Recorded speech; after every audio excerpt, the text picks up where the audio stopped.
to ignite. Put up a fight, gonna leave them all in fright.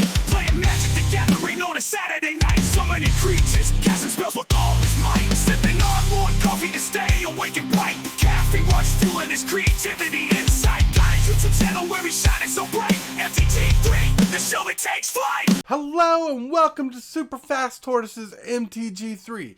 Hello my creep, hello new peeps. While you're at it, why don't you hit that like button on this video and that subscribe button. It helps the channel a lot. But today's topic, it's a little salty, a lot salty. Yes, we're talking land destruction in Commander. Yes, I want to know what your thoughts about land destruction are in Commander. My thoughts, I got thoughts and you're going to want to hear them. Let's hear the tortoise out, right? Land destruction in Commander is important.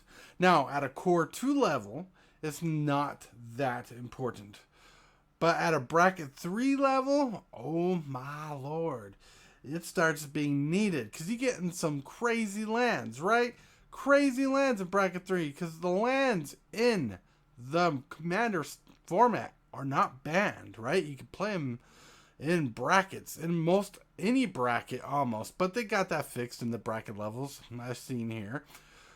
You got lands that need to be destroyed, kill on sight, like Urza Saga, Gaia's Cradle, Ancient Tomb, Maze of Ith, Glacial Chasm, Field of the Dead, Core Haven, Kessig Wolf Run, Rogue's Passage, Mistire Village, Cavern of Souls. Oh my lord. All these lands I just mentioned need to be dealt with right away, right? And there's more lands out there, you know, and etc. A plethora of lands, right? You got to get those lands out there and you got to destroy them, and you got to be able to destroy them, because if you're one of those people who play a game of Commander and you don't really like destroying lands and your opponent plays something like Field of the Dead or Glacial Chasm, you're going to have a painful game to go through. Ancient Tomb is a fast land that deals 2 damage, and right, if you destroy a lot of their lands where they're forced to use Ancient Tomb all the time, they're losing 2 life. So land destruction is important. And you got to think about the man lands that they are, like Celestial Colonnade, Creeping Tar Pit, Mutavault, and other man lands. They could be dealt with. Like when they enter combat, you can block most of them, destroy them. Or you can destroy them as a creature when they turn them into a creature. Man lands are a thing. But there's so many powerful lands in the Commander format that we got to deal with. I just literally had a game where someone played a Glacial Chasm and I needed to destroy it to win the game. Luckily, in the deck I was playing, I got to a loop where I would be able to get rid of the land and win the game. But if I didn't have the answer, my loop would have just gone forever and would have done nothing. It would have come to a draw. Come down to a draw, as it should say. And you know what? We need land destruction in Commander, especially at bracket 3 level, but mainly bracket 4 level. The bracket 4 level is like right next to CEDH level of Commander. We need that, right? We need the ability to get around some of these very powerful lands. And you got to be okay with that, no matter how salty you are.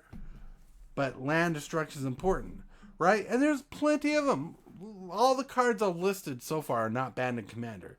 Now you got cards like Ascetic Slime, Army Ants, Blight, Encroaching Wastes, Field of Ruin, Assassin's Trophy, Sinkhole, Armageddon, and Obliterate, which are all cards that are legal in Commander. Now, Armageddon and Obliterate, they're more saltier board reps because they destroy all lands. Like, look at this fancy Obliterate, right? It can't be countered, 8 mana, destroy all artifacts, creatures, and lands. They can't be regenerated, right? Insanity. Insanity. Now, I feel that people get more salty with mass land destruction, and they never banned land destruction in Commander. Now, they put it on the core scale, where the core scale, the bracket system, where it tells you if you're running like a little bit of land destruction, it's this bracket. If it's more land destruction, it's bracket 4-ish, bracket 3-ish, maybe. You'll see in the picture I have right here. And it's really important that we have land destruction. And land destruction is important because it really does one thing for Wizards of the Coast, right? Wizards of the Coast gets to do one thing with land destruction legal in the formats that they are. And that is design better and stronger lands. Because as the game continues to live, power creep is a thing. So they got to make more powerful lands. They got to make more powerful spells and stuff like that. And land destruction balances it out. Because we need land destruction in Commander so we can turn a game. Some lands can be considered game changers, right? Like Glacial Chasm or Field of the Dead. Well, Field of the Dead is probably a game changer already. But having a way to get rid of these lands are important. I mean, like I listed, what, 1, 2, 3, 4, 5, 6, 7, 8, 9 spells that can destroy lands, and there's hundreds of more spells out there. I just listed some of the best ones I think. Like, ooh, pretty good. Army Ants, interesting card, right? Aesthetic Slime, I have a combo in one of my decks that can go crazy, destroying someone's entire land base. And I normally don't for the game itself, the game's sake. But there are ways to destroy everybody's lands and keep your own. There's ways to not destroy lands. You can choose not to destroy lands, but lands get too powerful, way too powerful, that if you don't have a way to destroy the land, you're basically forfeiting the game. So in your decks, from now on, put a little bit of land destruction in your decks. One land that I like to use a lot in my decks is Fill the Ruin. Fill the Ruin destroys a land. Sorry, I don't know what's on the card. But Fill the Ruin destroys a land. And your opponent, non-basic land, or I should say, this destroys a non-basic land. And your opponent gets to search for a basic land. Or each player gets to search for a basic land, which is pretty cool. Simple. More comforting and less salty for other players. But there's other ways to destroy lands. Yes, I'm going to teach you something that you might not know, right? If you don't know this, but here's a card called Void Slime, and there's other cards like it out there. Void Slime says counter target spell, activated ability, or triggered ability. Well, if your opponent has a fetch land on the battlefield, you can actually cast a card like Void Slime here and counter the ability why they lose the land, because they got to sacrifice as an activation cost. So think about that. You already run cards in your weird decks that can destroy lands alternatively, because that counter activated ability will counter after it's activated and they can't search a land. And that's pretty interesting, right? One land that needs to be answered in most decks and people don't take care of because they don't want to play land destruction, that's very common, is Rogue's Passage. Rogue's Passage makes a creature unblockable and usually is unblockable for the winning strike. Rogue's Passage needs to be dealt with. And those are basic 25-cent cards, basically, that can destroy lands or lands that can take over a game. But you need land destruction that are... Look, most land destruction cards are cheap, right? You know, you can play your wasteland.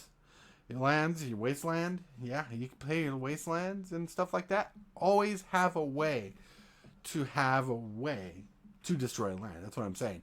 You want to destroy land. With that, my friends, I want to know your thoughts on land destruction. And do you think I have a good point here? Or do you think I'm just going nuts with the land destruction? Because land destruction, I think, is important in Commander. And we need to be less salty about it. Yes, we got to be less salty about land destruction in Commander and use it as a utility to help win the games. So with that, let's go. I want to thank you guys for watching this video thus far, making it here to this point. I want to thank you so much. We are at 986 subscribers right now. If we reach 1,000 subscribers, we've got a sweet, sweet Core 2 deck giveaway that will be sleeved in a box in a custom playmat. And maybe something a little more that you can win as a giveaway at 1,000 subscribers. Now, for the end shill, I want to remind you that you're loved. Someone's thinking about you. And if you can, say and or do something positive for someone else today, because you might be the change they need in the world today. And with that, we're gonna call this video done. Boop.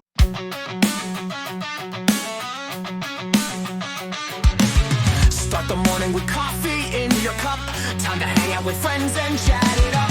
Bring a smile and good luck. Hit that like button and let's chat it up. Good times start with us, you and me. Good morning, welcome to the morning coffee show. Let's talk from in the shell and share good vibes and good times. Good friends and friends that bend the senses. Let's get a bit senseless. Welcome to the morning coffee show, where we bring good vibes and good times. Welcome to the morning coffee show.